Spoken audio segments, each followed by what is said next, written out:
What's up, everybody? Welcome to Podcast Now. I'm Alex, and in this video, and I thought I would title it appropriately like this, I want to give my way too early thoughts as to the motive, of Ghostface in Scream 6. And I walked myself into this theory on a video I made, much longer than what this video will be, so this is a more condensed version. I walked myself into it in a video I did with Craven Something Scary, and not to get too ego boosting or patting myself on the back, because probably you're wrong, right? Probably I'm going to be wrong about it. But I thought, this is something that I don't really know if I've seen literally anybody ever say. And I don't really say that as an exaggeration. I don't think I've ever seen people say this. So I thought I'd bring it to you guys, title it appropriately, right? Way too early prediction, where it's like I'm going to hopefully be wrong or probably be wrong or whatever. But just to kind of throw it out there to you guys and see what you think about it. You think it's stupid? You think it's smart? You guys can let me know that stuff in the comments, all right? So it all started, let's walk you through it, with the mask, right? The worn out mask. And I thought, all right, well, the first thing I said in the video I did with Craven Something Scary was maybe it's individual killers and they take like the motives of the original killers that wore those masks. And I think that would get wild really quickly. I think it would also get very messy. And I don't think it would actually work because you do need to all centralize it to, I'd imagine, 1 to 2 people, just like they always have done, where they are the leaders. And I mean, in the cases of past Scream movies, they're the only ones. So if it was, say, a collection of more than 2 people, I still think it would actually have to get down to 2 people or 1 for them to unveil what the plan was. What is the actual reason for doing all this stuff? Maybe the individual people have their own reasons and smaller, right? But what's the main reason? So they could do it, but it would require a lot of finagling, and I don't actually know if it would work out. My initial leaning or response would be, I don't think it would work. But then I thought, all right, well, what if they're not taking the motives of the past Scream killers? What if they're trying to right wrongs of the past Scream killers? And that led me to, I think, my unique theory, which is, what if they're simply trying to succeed where the pasts have failed?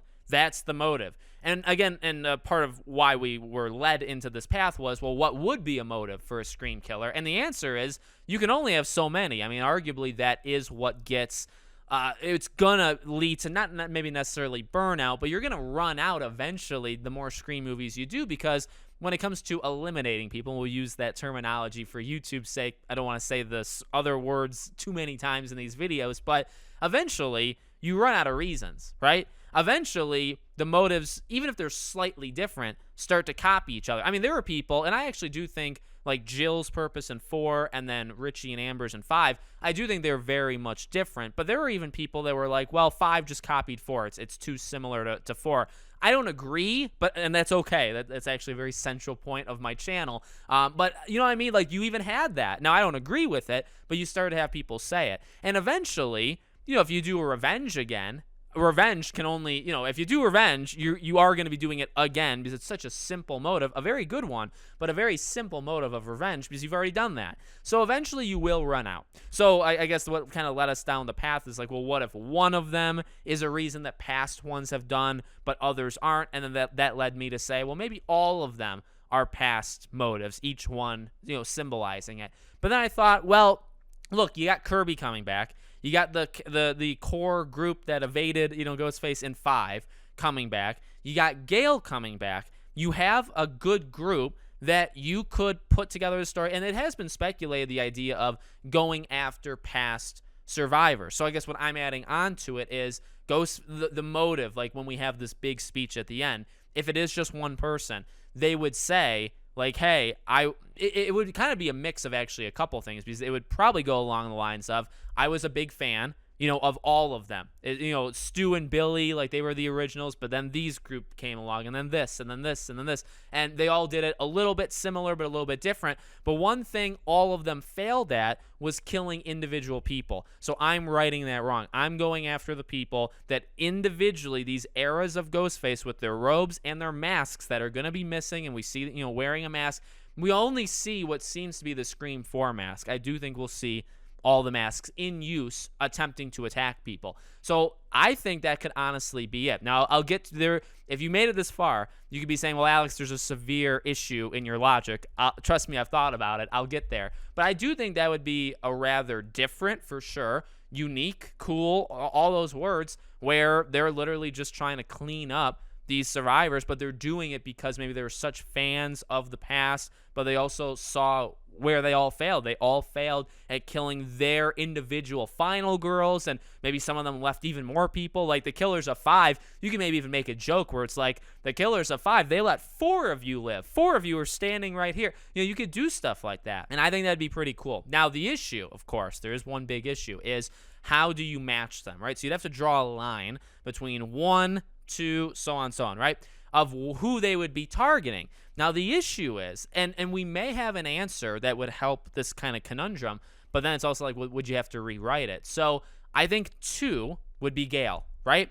Because I do think it would get meta in the sense that they know as creators of these movies, or of 6 and 5, but of 6 here, they know that Scream 2 is Gale's film. Like Sidney's still a main character. I love Sidney in 2, but Gale has the most character. Gale has the iconic chase towards the end. Like, Gale is very integral. So if you're going to say go after one specific person or a group of them from every era of Ghostface, and you pick Scream 2's era, who is that person? It's Gale. Okay, it's Gale. The issue is you have nobody for 1 and you have nobody for 3. Now, 1 you would have had, because you would have had Sidney. So the idea of those interviews that we've had, and again, like, maybe this really does connect. Maybe this actually does work if I stretch it enough, if I, again, finagle my way around it. If Nev was supposed to be in it and Sidney was supposed to be in it, she could have been the one that the 1 era Ghostface with the mask would be targeting. It would have been her. Then 2 would be Gale.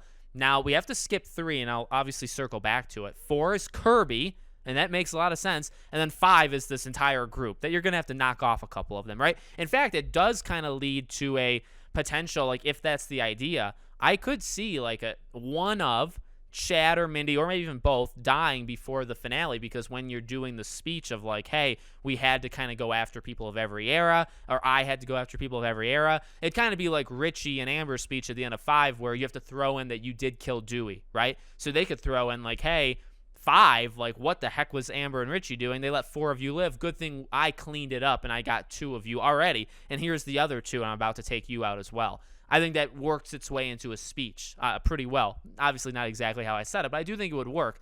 So the issue is, and I've said this in the video, no matter what, you always would have had that issue with 3. Even if Nev came back, you'd have her for 1, Gale for 2, unless there's a carryover, right? Now, what you could have done is, if Sidney was in it, you could have had her as a arching person for all of them. You could have almost used her as like I don't know if scapegoat is probably the right word. It probably isn't, but you could have used her as the person for all of them. Sidney escaped 1, so that's the era of Ghostface for Scream 1. Gale and Sidney, but we can maybe focus specifically on Gale, for 2.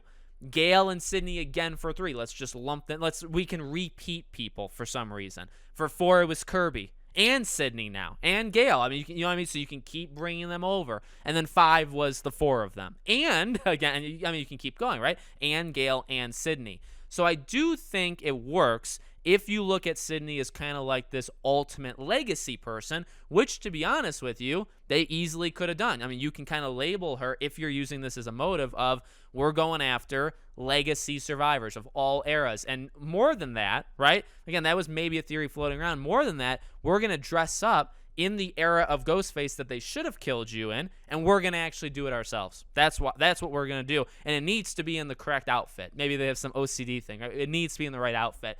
I think that works. And the only way to make that work would be to have Sidney be the carryover. Now, what they have now is Gale, so you could use Gale as it and say, well, Gale escaped 1, 2, and 3, so we'll use her for all 3. Kirby is 4's legacy survivor, and then the 4 of them are 5's legacy survivors. You could do that. It gets a lot more messy, because especially, why aren't you going after Sidney? So if she's so integral to the plot, or she was so integral to the story before she, bowed out or whatever, do you have to kind of rewrite it where she is maybe so well in hiding that Ghostface would have no way of getting her, or maybe they wanted to get to her, they wanted her to go, and she refused and she didn't go, so they couldn't have pulled out their plan. I mean, like, there are mistakes made by these ghost faces in these movies, some of them purposeful and some of them not. And I mean, you could say that even as well in a speech where it's like, hey, we wanted to get all of you. And you could literally say this. We wanted to get all of you. We realized very early on that Sydney was unreachable. We weren't going to be able to get her, but we could get all of you, you 6. We could get you 6. So we chose you. I mean, that's, in my opinion, to make my motive work, and if that would be the motive, that's the only way you could do it. Now, before, you could have brought Sydney in. You could have said, yeah, I mean, Sydney and Gale escaped you in 1 through 3. Kirby is the main focus that we're going after for 4, and then the rest for 5. You all escaped us, all 7 of you, but we're going after you now, and maybe only 4 of them make it to the end, or 5 of them, or whatever, and that's that, right? You could do it. Without Sydney, now you need Gale to be the person for those 3 movies, the first 3, and you also need to explain why Sydney wouldn't be targeted. And it could be as easy as a write-off of she is smarter than to go into New York and put her life in danger. She's not going to do it. She's in a bunker somewhere. She's safe. She's just not going to be spotted. So we gave up rather early chasing after her, so we went after you 6. If whoever's the killer said that in a monologue at the end of Scream 6, I'd buy it because of the situation. You kind of have to. You know what I mean? There's no other way of doing it. So we'll see. I like it. I don't want to boost my ego, as I probably said in the beginning of the video, and I forgot. Don't want to boost my ego. I'm not here to say, like, this is definitely the right thing. But I personally like it. I think it's unique. I think it's different. I think it provides a different kind of motive, but also actually it's kind of copying everything. It's copying everything, but also being the most unique, because it's trying to clean up. And I guess you can maybe even get meta with it. It's like it's literally trying to fix the failures of past things. Like, we failed in taking you guys out, and we're not going to make that mistake. We're going to do it.